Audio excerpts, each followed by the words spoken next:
Matamgi Manipuri Wari channel asibu tabiriba khwai pumnamakpu taramna okjari.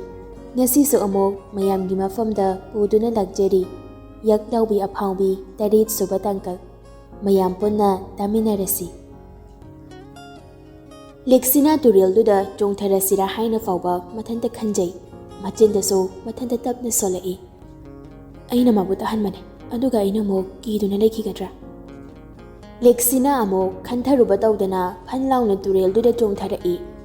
Makhutna mamaduna kuithi thiri lanjenbabu. Amuk iroptuna makhada yengi. Uba kauba leitri. Upai leitai isingduda makhutu mana hik kaplaklaga. Lanjenba nangbu kadayda leige. Sik ay lale. Ay nangbu udana hingba ngamoye. Nang kaida leige. Ayna kaurise taradi amukta khumo. Sik ay lale basi. Leirai mapandagi oina lenjenbana leplaga kawrai. Ay sida leye. Leksina khonjel tabada phat yengkhalai.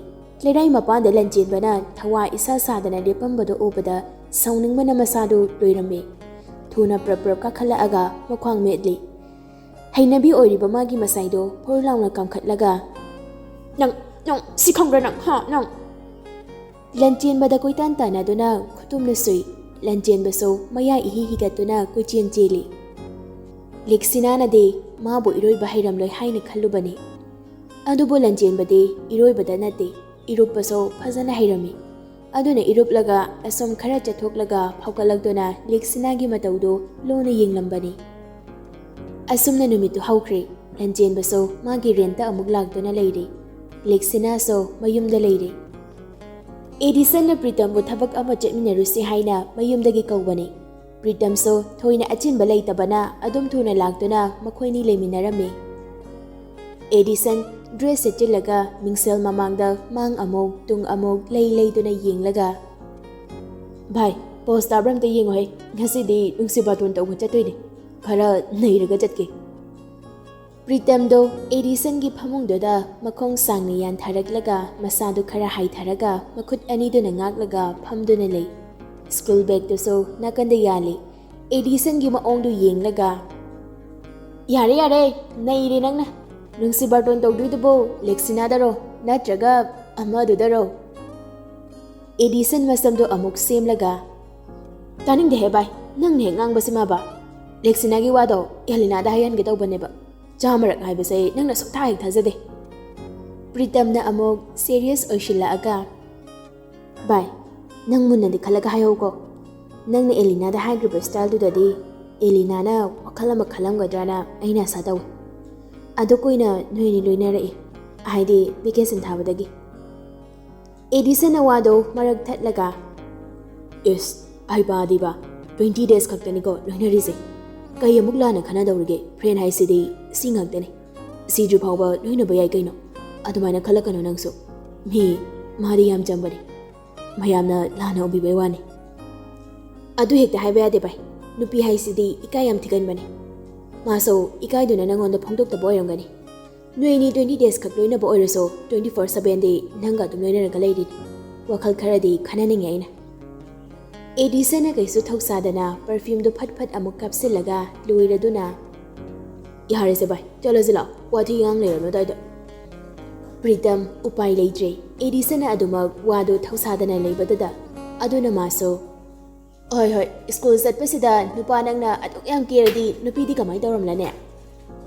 Asumna school tamna Edison ga Pritam ga lai. Elina so Linda ne thoine makhoy ahum wari saduna kanna nokminaduna famli. Atopa school sadra kharaso koine school karudabagi amaga onsenaduna phaminaraga wari saduna lei. Elina ngasidi tasingni yam haraujabani. Edison wa ama haige haina hairaklibado ngasidi hairani khana haraubani. Magi wakalda Edison so mabu soidana nungshiramgani haibasi magi achetpa thajabani.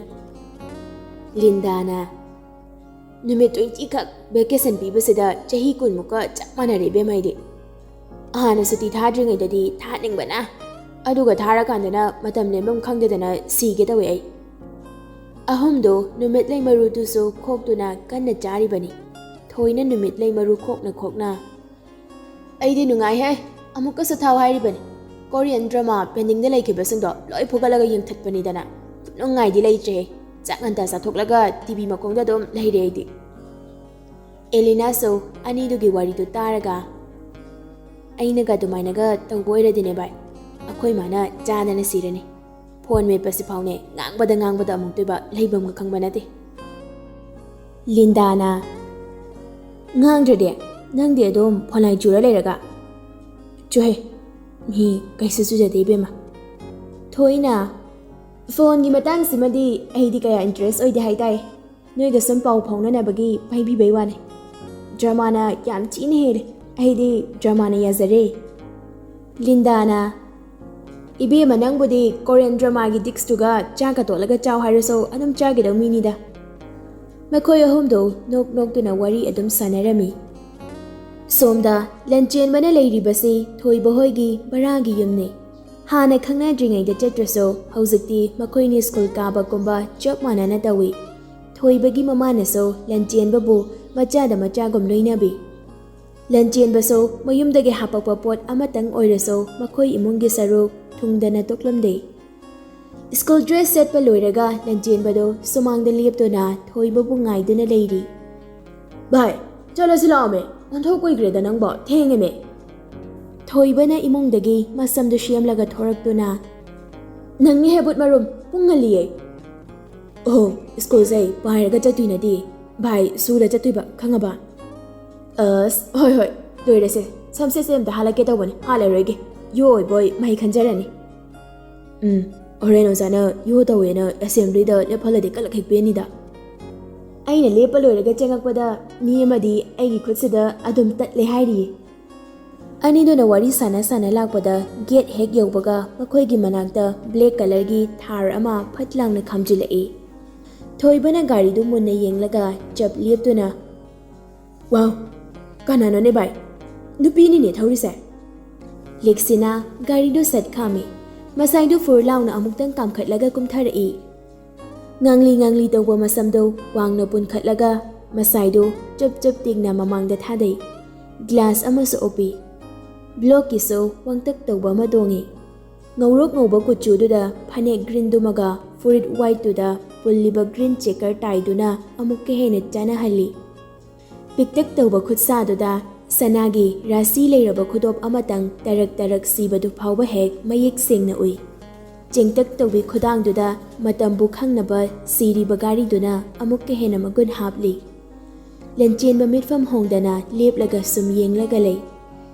ꯁ꯭ꯀꯨल ꯀꯥꯕꯒꯤ ꯏꯆꯝ ꯆꯝꯅ ꯇꯩꯁꯤꯟ ꯅꯤꯛꯁꯤꯟ ꯌꯥꯎꯗꯅ ꯂꯥꯛꯂꯁꯨ ꯑꯗꯨꯛꯀꯤ ꯃꯇꯤꯛ ꯃꯁꯥ ꯅꯥꯜꯂꯝꯃꯤ ꯊꯣꯏꯕꯅ ꯑꯃꯨꯛ ꯃꯈꯥ ꯇꯥꯔꯛꯏ ꯋꯥ ꯆꯤꯡꯅꯩꯔꯤꯍꯦ ꯂꯦꯛꯁꯤꯅꯥꯁꯤꯗꯤ ꯚꯥꯏ ꯂꯟꯆꯦꯟꯕꯗꯤ ꯊꯣꯏꯕꯅ ꯍꯥꯏꯔꯤꯗꯨ ꯇꯥꯗꯕ ꯃꯈꯩ ꯃꯌꯥ ꯀꯥꯗꯨꯅ ꯂꯦꯛꯁꯤꯅꯥꯕꯨ ꯌꯦꯡꯕ ꯂꯦꯞꯂꯝꯗꯦ ꯊꯣꯏꯕꯅ ꯂꯟꯆꯦꯟꯕꯒꯤ ꯃꯃꯤꯠ ꯃꯄꯥꯗ ꯃꯈꯨꯠꯅ ꯍꯥꯏꯗꯨꯅ ꯌꯦꯡꯍꯜꯂꯤ ꯃꯗꯨ ꯐꯥꯎꯕ ꯒ꯭ꯌꯥꯟ ꯂꯥꯛꯇ꯭ꯔꯕꯗꯨꯗ ꯏ ꯀꯥꯗꯅ ꯈꯨꯅꯤꯡꯅ ꯀꯣꯛ ꯊꯤꯜꯂꯛꯏ ꯂꯟꯆꯦꯟꯕꯗꯨ ꯍꯟꯗꯛꯇꯤ ꯈꯪꯄ꯭ꯔꯦꯛ ꯈꯪꯅ ꯆꯣꯡꯈꯠꯂꯒ ꯀꯩꯅꯣ ꯚꯥꯏ ꯀꯩꯅꯣ ꯇꯧꯔꯤꯗꯨꯕꯣ ꯉꯥꯎꯔꯕꯣ ꯅꯪꯕꯣ ꯊꯣꯏꯕꯅ ꯃꯈ꯭ꯋꯥꯡ ꯃꯦꯠꯇꯨꯅ ꯂꯟꯆꯦꯟꯕꯗ ꯐꯩꯅ ꯌꯦꯡꯂꯒ ꯏꯁ ꯑꯩ ꯉꯥꯎꯔꯕ ꯀꯥꯏꯅꯒ ꯅꯃꯥꯏ ꯅꯦꯠꯅꯤꯅ ꯃꯥꯅ ꯃꯌꯥꯗ ꯍꯌꯤꯡ ꯆꯪꯕꯐꯥꯎ ꯈꯪꯗꯒꯩ ꯌꯦꯡꯉ ꯂꯟꯆꯦꯟꯕ ꯏꯀꯥꯏꯔꯞ ꯇꯧꯏ ꯂꯦꯛꯁꯤꯅꯥꯁꯨ ꯃꯣꯏꯒꯤ ꯃꯅꯥꯛꯇ ꯆꯪꯉꯛꯇꯨꯅ ꯒ꯭ꯂꯥꯁꯇꯨ ꯂꯧꯊꯣꯛꯂꯒ ꯆꯠꯁꯤꯜꯂꯛꯎ ꯊꯣꯏꯕ ꯑꯩꯒ ꯄꯨꯟꯅ ꯆꯠꯃꯤꯟꯅꯈ꯭ꯔꯁꯦ ꯀꯩ ꯀꯥꯏꯒꯦ ꯊꯣꯏꯕ ꯏꯊꯛ ꯊꯛꯀꯠꯅ ꯀꯥꯏꯗꯦꯗ ꯁ꯭ꯀꯨꯜ ꯅꯪꯉꯔꯣꯏꯗ꯭ꯔꯥ ꯇꯧꯔꯝꯃꯤꯅꯦ ꯌꯥꯝ ꯐꯔꯦ ꯂꯥꯛꯑꯣ ꯚꯥꯏ ꯑꯩ ꯃꯅꯤꯡꯗ ꯇꯣꯡꯉꯒꯦ ꯑꯁꯤ ꯍꯥꯏꯗꯨꯅ ꯊꯣꯏꯕꯗꯨ ꯃꯅꯤꯡꯒꯤ ꯁꯤꯠꯇ ꯁꯠ ꯀꯥꯈꯠꯇꯨꯅ ꯇꯣꯡꯈ꯭ꯔꯤ ꯂꯟꯆꯦꯟꯕꯗ ꯑꯃꯨꯛ ꯑꯣꯟꯁꯤꯜꯂꯒ ꯂꯥꯛꯑꯣꯗꯅ ꯑꯣꯖꯥ ꯂꯟꯆꯦꯟꯕꯗꯨ ꯎꯄꯥꯏ ꯂꯩꯔꯝꯗꯦ ꯑꯗꯨꯒꯤꯁꯨ ꯃꯊꯛꯇ ꯃꯥ ꯉꯁꯤ ꯂꯦꯛꯁꯤꯅꯥꯒꯤ ꯁꯛꯇꯝꯁꯤ ꯄꯨꯛꯉꯥꯎ ꯉꯥꯎꯕ ꯍꯥꯏꯕꯗꯨ ꯑꯣꯏꯈ꯭ꯔꯦ ꯑꯗꯨꯅ ꯇꯨꯃꯤꯟꯅ ꯀꯥꯈꯠꯂꯒ ꯒꯥꯔꯤ ꯃꯃꯥꯡꯗ ꯐꯝꯃꯤ ꯂꯦꯛꯁꯤꯅꯥꯅ ꯒꯥꯔꯤꯗꯨ ꯊꯧꯕ ꯍꯧꯔꯒ ꯀꯦꯟꯁꯪ ꯆꯥꯔꯒꯦ ꯂꯟꯆꯦꯟꯕ ꯍꯥꯏꯔꯤꯒꯗꯨ ꯈꯨꯝꯗꯕꯤꯗ ꯃꯥꯅ ꯊꯣꯛꯄ ꯑꯃ ꯁꯥꯎꯕꯣꯏ ꯀꯩꯕꯣꯏ ꯇꯧꯔꯒ ꯍꯥꯏꯔꯛꯏ ꯁ꯭ꯀꯨल ꯀꯥꯔꯛꯄꯗꯕꯨ ꯏꯔꯥꯡꯒꯩ ꯇꯧꯕ ꯁꯥꯔꯤ ꯁꯟꯒ꯭ꯂꯥꯁꯀ ꯎꯞꯄꯗꯅ ꯂꯦꯝꯃꯦꯍꯦ ꯅꯪ ꯃꯉꯥꯏꯔꯦ ꯒꯥꯔꯤꯁꯤꯅ ꯀꯩꯗꯧ ꯄꯨꯔꯛꯂꯤꯅꯣ ꯍꯣꯔꯦꯟ ꯁ꯭ꯀꯨꯜ ꯀꯦꯝꯄꯁꯇ ꯊꯧꯖꯤꯟꯕꯁꯨ ꯌꯥꯁꯨ ꯌꯥꯔꯣꯏꯗꯧꯕꯗ ꯂꯦꯛꯁꯤꯅꯥ ꯀꯩꯁꯨ ꯈꯟꯗꯅ ꯏꯁ ꯏꯕꯨꯡꯉꯣ ꯁꯤꯁꯦ ꯑꯥꯗ ꯄꯨꯁꯟꯗꯧ ꯅꯠꯇꯦ ꯈꯪꯉꯕ ꯑꯩꯈꯣꯏ ꯗꯦꯗꯤꯅ ꯊꯝꯐꯝ ꯍꯥꯟꯅ ꯍꯥꯏꯅꯖꯈ꯭ꯔꯕꯗꯣ ꯊꯣꯏꯕꯗꯤ ꯅꯣꯛꯈꯤ ꯅꯣꯛꯈꯤ ꯃꯣꯏꯅꯤꯒꯤ ꯋꯥꯔꯤ ꯇꯥꯔꯤ ꯂꯦꯟꯆꯦꯟꯕꯅ ꯄꯨꯁꯟꯗ꯭ꯔꯁꯨ ꯁꯟꯒ꯭ꯂꯥꯁꯀ ꯎꯞꯄꯗꯅ ꯁ꯭ꯀꯨꯜ ꯀꯥꯕꯗꯕꯨ ꯑꯗꯨꯌꯥꯝ ꯀꯦꯔꯤꯗꯨ ꯀꯩꯒꯤꯅꯣ ꯉꯧꯔꯣꯛꯀ ꯉꯧꯅ ꯂꯥꯛꯑꯗꯅ ꯄꯥꯎꯗꯔ ꯀꯌꯥꯝ ꯊꯥꯔꯛꯑꯒꯦ ꯂꯦꯛꯁꯤꯅꯥꯗꯣ ꯍꯟꯗꯛꯇꯤ ꯈꯥꯡꯕ ꯉꯝꯗ꯭ꯔꯦ ꯈꯪꯅꯣꯛ ꯅꯣꯛꯊꯣꯔꯛꯏ ꯃꯁꯤ ꯃꯤꯁꯤ ꯌꯦꯡꯉꯨꯅꯦ ꯃꯤ ꯃꯁꯥꯏ ꯉꯧꯖꯕꯁꯤꯕꯨ ꯄꯥꯎꯗꯔ ꯀꯌꯥꯝ ꯊꯥꯒꯦ ꯀꯥꯏꯅ ꯑꯣ ꯏꯕꯨꯡꯉꯣ ꯑꯩꯁꯦ ꯅꯪꯒꯨꯝꯕ ꯀꯝꯕꯣꯡ ꯍꯩꯉꯥꯡ ꯃꯥꯟꯕꯗꯣ ꯅꯠꯇꯦꯃꯤ ꯂꯟꯆꯦꯟꯕ ꯃꯁꯥꯒꯤ ꯀꯨꯆꯨ ꯈꯔꯒ ꯃꯨꯔꯦ ꯀꯝꯕꯣꯡꯒ ꯍꯥꯏꯖꯤꯜꯂꯛꯄꯗꯨꯗꯗꯤ ꯄꯤꯡ ꯍꯦꯛ ꯂꯥꯎꯏ ꯌꯥꯔꯦ ꯈꯥꯝꯃꯣ ꯌꯥꯔꯦ ꯅꯪ ꯒꯥꯔꯤꯗꯒ ꯇꯣꯡꯖꯅꯤꯡꯗ꯭ꯔꯦ ꯑꯩ ꯂꯦꯛꯁꯤꯅꯥꯅ ꯒꯥꯔꯤꯗꯨ ꯈꯥꯝꯂꯒ ꯅꯣꯛꯂꯒ ꯒꯥꯔꯤ ꯈꯥꯝꯗ꯭ꯔꯗꯤ ꯀꯩꯅꯣꯅꯦ ꯅꯪ ꯁꯨꯝ ꯇꯣꯡ ꯂꯩꯍꯧꯒꯦ ꯍꯥꯏꯔꯣ ꯁ꯭ꯀꯨꯜ ꯌꯧꯔꯁꯤ ꯐꯥꯎꯕ ꯍꯥꯏꯕꯒ ꯇꯧꯕꯒ ꯌꯦꯡꯂꯨꯕꯗ ꯁ꯭ꯀꯨꯜ ꯃꯌꯥꯗ ꯐꯝꯕ ꯗꯨꯀꯥꯟ ꯑꯆꯧꯕꯗꯨ ꯎꯔꯛꯏ ꯊꯣꯏꯕꯁꯨ ꯅꯣꯛꯂꯒ ꯃꯈꯥꯗ ꯀꯨꯝꯊꯗꯨꯅ ꯅꯣꯏꯅꯤꯒꯤ ꯋꯥꯔꯤꯁꯤꯗꯤꯕꯀꯣ ꯂꯦꯛꯁꯤꯅꯥꯗꯣ ꯃꯄꯥꯅ ꯍꯥꯏꯅꯗꯨꯅ ꯊꯝꯕ ꯗꯨꯀꯥꯟꯗꯨꯒꯤ ꯑꯍꯥꯡꯕ ꯃꯇꯦꯛꯇꯨꯗ ꯃꯥꯒꯤ ꯒꯥꯔꯤꯗꯣ ꯊꯧꯖꯤꯜꯂꯒ ꯈꯥꯝꯃꯝꯃꯤ ꯑꯗꯨꯒ ꯁ꯭ꯀꯨꯜ ꯃꯅꯨꯡꯗ ꯆꯪꯉꯛꯏ ꯃꯥ ꯂꯥꯛꯄꯗꯣ ꯎꯕꯗ ꯃꯌꯥꯝ ꯄꯨꯝꯅꯃꯛ ꯑꯣꯝꯁꯤꯟꯗꯨꯅ ꯌꯦꯡꯅꯩ ꯅꯨꯄꯥꯁꯤꯡꯁꯨ ꯄꯨꯡꯉꯥꯎ ꯍꯦꯛ ꯉꯥꯎꯔꯝꯃꯤ ꯃꯃꯤꯠ ꯀꯨꯞꯀꯅꯤ ꯀꯥꯎꯕ ꯃꯈꯩ ꯂꯦꯛꯁꯤꯅꯥꯕꯨ ꯌꯦꯡꯂꯤ ꯍꯥꯟꯅꯗꯒꯤꯁꯨ ꯑꯗꯨꯝ ꯐꯖꯕꯅꯤ ꯑꯗꯨꯕꯨ ꯃꯥ ꯉꯁꯤꯗꯤ ꯅꯍꯥꯟꯈꯩꯗꯒꯤ ꯍꯦꯟꯅ ꯐꯖꯔꯝꯃꯤ ꯂꯟꯆꯦꯟꯕ ꯃꯌꯥꯝꯗꯨ ꯎꯔꯒ ꯈꯣꯏꯗꯧ ꯁꯧꯒꯠꯂꯤ ꯋꯥꯈꯜꯗꯁꯨ ꯈꯜꯂꯤ ꯌꯦꯡꯉꯥꯅꯨ ꯀꯩꯗꯧꯒꯦ ꯅꯣꯏꯅ ꯌꯥꯝ ꯌꯦꯡꯂꯤꯕ ꯃꯥꯁꯦ ꯃꯥꯅꯗꯤ ꯑꯩꯉꯣꯟꯗ ꯉꯥꯎꯔꯤꯕꯅꯤ ꯑꯩꯒꯤꯅꯤ ꯃꯥꯗꯤ ꯑꯩꯒꯤ ꯂꯟꯆꯦꯟꯕꯒꯤ ꯃꯊꯟꯇ ꯈꯟꯅ ꯈꯟꯅ ꯂꯥꯛꯃꯤꯟꯅꯕꯅ ꯑꯍꯨꯝꯗꯣ ꯀ꯭ꯂꯥꯁ ꯇꯝꯅ ꯆꯪꯉꯛꯄꯗ ꯑꯦꯂꯤꯅꯥ ꯍꯣꯏꯁꯨ ꯎꯔꯗꯨꯅ ꯄꯨꯂꯞ ꯌꯦꯡꯂꯛꯂꯝꯃꯤ ꯂꯤꯟꯗꯥꯅ ꯃꯁꯤ ꯅ꯭ꯌꯨꯀꯃꯔꯁꯦ ꯐꯖꯅꯗꯤ ꯅꯩꯍꯦ ꯚꯥꯏ ꯑꯩꯈꯣꯏ ꯄꯥꯔꯇꯤ ꯂꯩꯍꯧꯔꯦ ꯍꯟꯗꯛꯅ ꯑꯃꯨꯛꯀ ꯍꯦꯟꯅ ꯐꯖꯊꯣꯛꯑꯝꯃꯦꯅꯦ ꯑꯦꯂꯤꯅꯥꯅ ꯑꯁ ꯃꯥꯁꯨ ꯑꯩꯈꯣꯏ ꯄꯥꯔꯇꯤꯒꯨꯝꯕꯅꯤ ꯀꯩꯗꯧꯔꯒꯦ ꯃꯣꯏ ꯗꯦꯗꯤꯒ ꯑꯩꯈꯣꯏ ꯕꯕꯥꯒꯅ ꯇꯤꯟꯅꯧ ꯍꯥꯏꯕꯅꯤ ꯑꯩꯅ ꯇꯤꯟꯅꯗꯕꯅꯤ ꯊꯣꯏꯗꯨ ꯋꯥꯗꯨ ꯇꯥꯕꯗ ꯈꯛꯅꯣꯛ ꯅꯣꯛꯊꯣꯔꯛꯏ ꯏꯁ ꯌꯥꯝ ꯅꯣꯛꯅꯤꯡꯉꯦ ꯅꯪ ꯋꯥꯁꯦ ꯇꯟꯖꯥꯗꯨꯗ ꯑꯦꯗꯤꯁꯟ ꯍꯣꯏꯁꯨ ꯌꯧꯁꯤꯜꯂꯛꯑꯝꯃꯤ ꯊꯣꯏꯅ ꯑꯣꯏ ꯃꯣꯏ ꯑꯅꯤꯁꯦ ꯑꯁꯤꯁꯨ ꯁꯣꯝꯗ ꯂꯥꯛꯑꯦꯍꯦ ꯂꯤꯟꯗꯥꯅ ꯌꯦꯡꯂꯒ ꯌꯥꯝ ꯅꯥꯞꯄꯤꯗ ꯁꯤꯃꯁꯨ ꯉꯁꯤꯗꯤ ꯑꯦꯗꯤꯁꯟ ꯆꯪꯁꯤꯜꯂꯛꯇꯨꯅ ꯑꯦꯂꯤ ꯑꯩꯅ ꯍꯥꯏꯕꯗꯣ ꯂꯥꯛꯑꯣ ꯁ꯭ꯋꯥꯏꯗ ꯑꯦꯂꯤꯅꯥꯁꯨ ꯍꯥꯟꯅ ꯈꯪꯂꯕꯅꯤꯅ ꯃꯈꯥ ꯇꯥꯅꯗꯅ ꯑꯗꯨꯝ ꯍꯧꯒꯠꯂꯒ ꯏꯟꯅꯈ꯭ꯔꯦ